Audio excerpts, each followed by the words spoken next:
Quelques lunes après le mariage de Gouste et Boréas Linoléique, une nouvelle traversa le clan comme une onde de lumière dans la forêt de Pandora. Boréas Linoléique portait un enfant, et pas n'importe lequel. Les anciennes disaient que l'énergie autour d'elle chantait différemment. Depuis plusieurs jours déjà, quand la Tsaka posa ses mains contre son ventre, les fibres lumineuses de l'arbre des œillets s'illuminèrent doucement. Cet enfant écoute déjà Ewa. Elle porterait le nom de Roseille. La réaction de Gouste.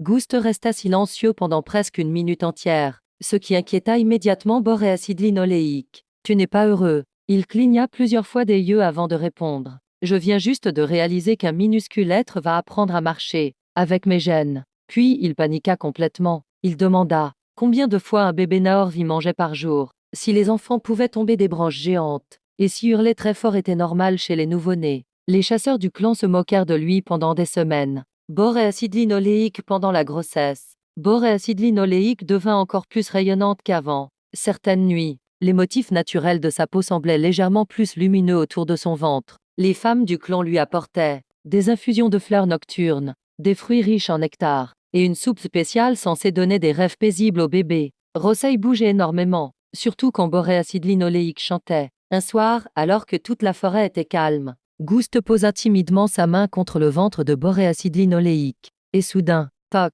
un petit coup. Gouste sursauta si fort qu'il tomba, presque de la branche sur laquelle ils étaient assis. Boréas Linoléique criait tellement qu'elle n'arrivait plus à parler. Elle t'a déjà choisi comme jouet préféré. Les rêves de Roseille. La Tsaka affirmait que Roseille serait différente, car plusieurs fois durant la grossesse, des graines sacrées d'Ewa venaient flotter autour de Boréas Linoléique sans raison.